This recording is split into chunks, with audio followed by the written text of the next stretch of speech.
Gate के सामने से गर्दी कम करो, पीछे जाओ। Once I'm done with that shot, I'm done with them. Action! अरे यार साइड पे। And cut. दशकों में कोई एक ऐसी फिल्म आती है जो हमारे दिल और दिमाग को एक साथ छू जाती है। 2009 में आई थी आमिर खान की फिल्म 3 इडियट्स और अब 2023 में विक्रांत मसे की 12th फेल। इन दोनों फिल्मों में एक चीज कॉमन है और वो है brilliant man Vidhu Vinod Chopra.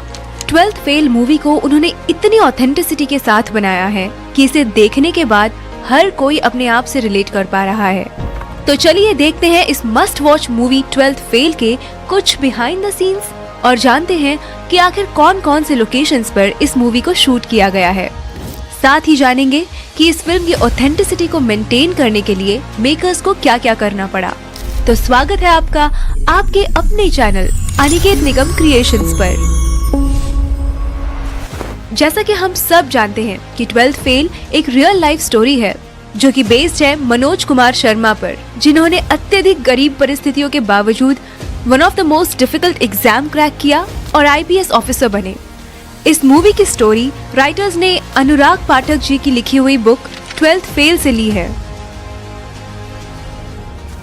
Transformation of Vikrant into Manoj. Vikrant मसे ने जिस परफेक्शन के साथ मनोज कुमार शर्मा के इस कैरेक्टर को प्ले किया है वो शायद ही कोई और कर पाता। उस रोल के लिए उन्हें काफी मेहनत करनी पड़ी। एक्चुअल शूट शुरू होने से पहले ही डायरेक्टर विधु चोपड़ा विक्रांत मसे और मूवी के कुछ क्रू मेंबर्स के साथ इस गांव में आए थे। ये मध्य प्रदेश का रेहा विलेज है जो कि चंबल एरिया के पास है और यहीं पर इस मूवी के सारे गांव वाले सीन्स शूट हुए थे। मनोज का ये गांव वाला लुक जो हमें इतना परफेक्ट दिखता है, आपको ये जानकर हैरानी होगी कि इसके लिए विक्रांत ने किसी भी तरह का मेकअप नहीं किया था। वो हर रोज घंटों सिर्फ बनियान पहनकर धूप में बैठा करते थे और इसी तरीके से उन्होंने नेचुरली खुद को टैन कर लिया था just to achieve that perfect look. अरे क्या बात है? Morning sir.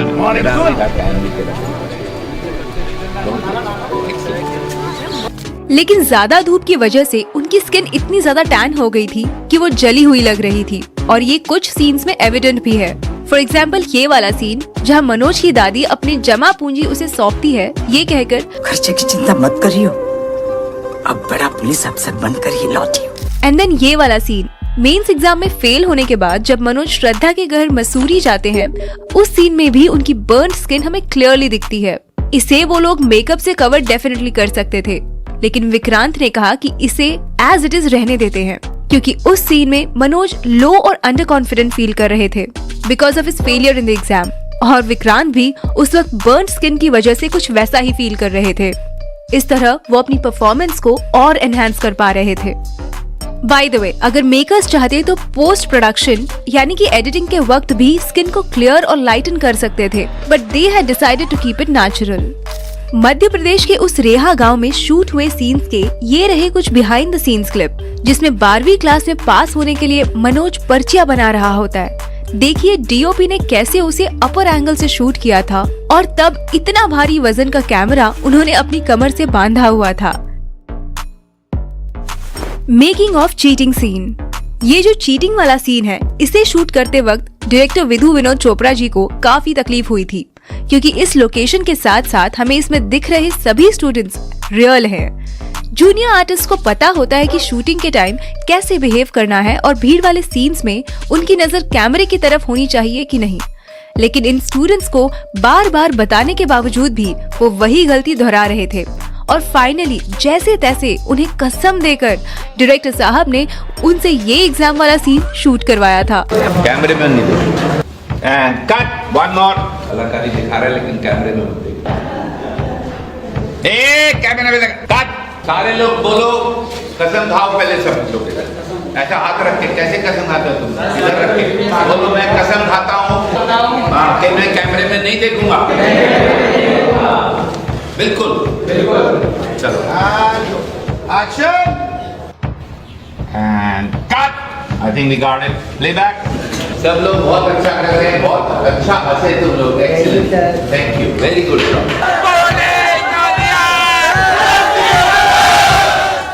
Mastering a jugaad driving. Total इसमें 4 और रिवर्स। ये जो सवारी थी उसे गांव वाले लोग जुगाड़ कहते हैं, क्योंकि इसे किसी कंपनी में नहीं बल्कि गांव के किसी बुद्धिमान आदमी ने लिमिटेड रिसोर्सेज से जुगाड़ करके बनाया होता है। इन जुगाड़ू चीजों को चलाना भी उतना ही मुश्किल होता है जितना इसका इनोवेशन। घर के खर्चे निकालने के लिए मनोज और उसका भाई इस जुगाड़ को चलाते हैं। इन कुछ सीन्स के लिए मनोज के भाई का रोल प्ले कर रहे एक्टर राहुल कुमार ने स्पेसिफिकली ये जुगाड़ चलाना सीखा था और तब जाके इसके कुछ सीन्स उसी एमपी के गांव रेहा में शूट किए थे। पहले दिन तो मुझे बहुत तंग किया इस अफलातून ने, लेकिन हाँ धीरे धीरे पकड़ में आई। Making a setup at Mukherjee Nagar. जब मनोज अपने नए नवेले दोस्त पांडे के साथ आईपीएस बनने दिल्ली आता है, तब वो वहाँ लगे हुए सब कोचिंग के एडवर्टाइजमेंट्स वाले ढेर सारे बैनर्स और पोस्टर्स देखता है। उसी के साथ वो मुखर्जी नगर की भीड़ भी देखता है और अपने दोस्त से कहता है, इतने सारे स्टूडेंट है भैया, कैसे हो पाएगा? वेल, ये सब जो बैनर्स वहाँ लगे हुए हैं वो मूवी के प्रोडक्शन डिजाइनर टीम की ही बनाई हुई है। इस सीन को दिल्ली के मुखर्जी नगर में ही शूट किया गया था, जिसे यूपीएससी एस्पिरेंट्स का हब भी कहा जाता है।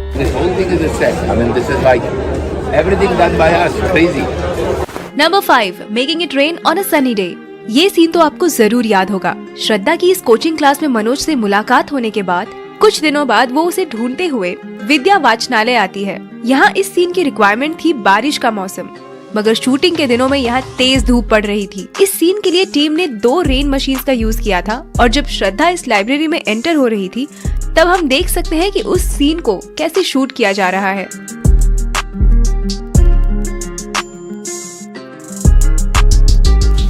Number 6, Medha sang a song in reality। इस ट्रूथ एंड डेयर सीन में जब श्रद्धा पर गाना गाने का डेयर आता है, आपको ये जानकर हैरानी होगी कि ये आवाज न श्रेया घोषाल की है न किसी और प्लेबैक सिंगर की, बल्कि इसे खुद मल्टी टैलेंटेड एक्ट्रेस मेधा शंकर ने ही गाया है, और वो भी ऑन लाइव लोकेशन। इससे हम समझ सकते हैं कि ये मूवी कितनी ऑथेंटिसिटी के साथ बनाई गई है।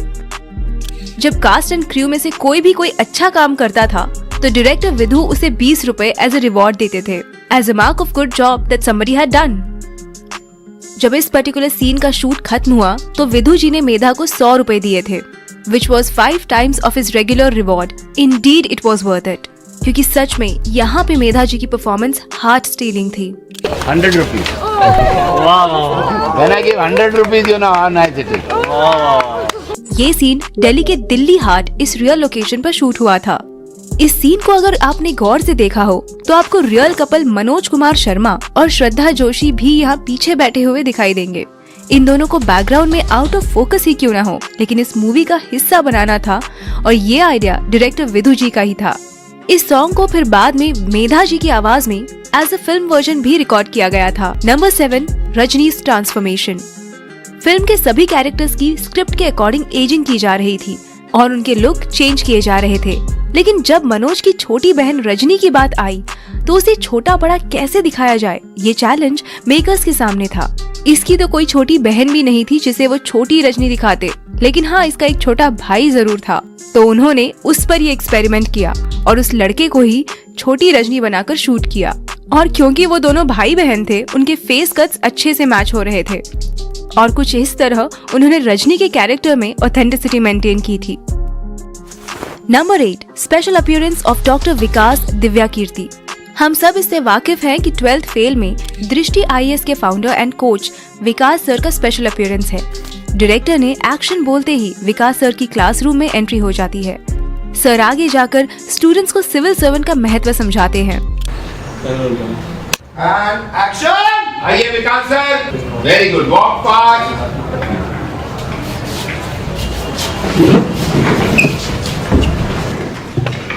बैठिए। आईएएस बनना बड़ी बात नहीं है।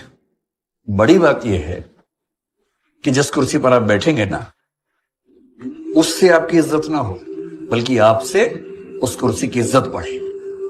और फिर एक दिन आएगा जब आप मुझसे मिलने आएंगे, आप नहीं मैं खड़ा हूं। जब ये शॉट फाइनलाइज हुआ तो डायरेक्टर विधु जी ने विकास सर को गले लगाया और उन्होंने इसके बारे में क्या कहा, सुनिए। I've been making movies for 50 years now, but this is one of the best crowd scenes I've handled. I am so worried about the looks and none of you look at the camera. So hats off to you.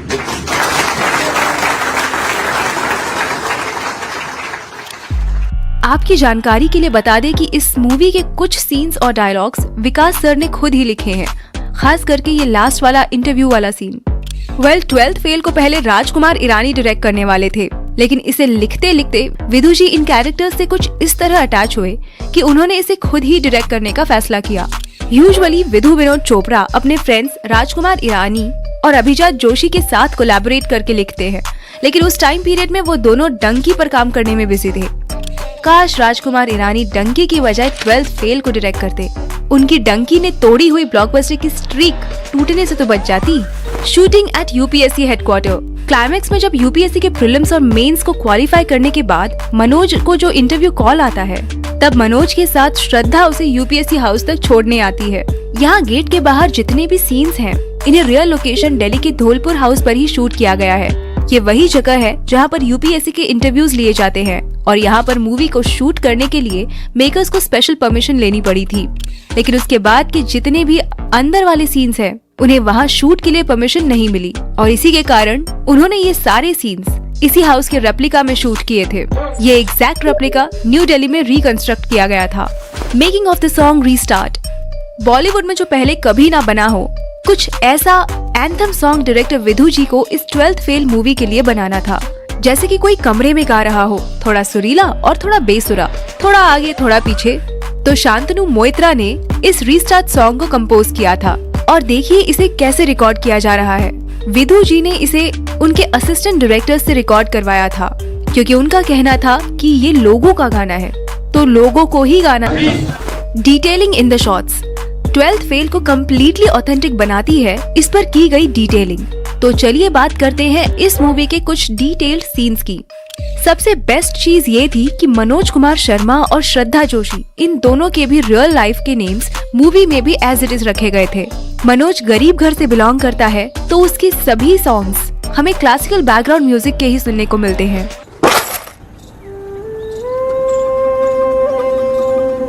तो पैसा और श्रद्धा के solo songs पर modern music का लहजा है। तुम नजर से बोलो ना।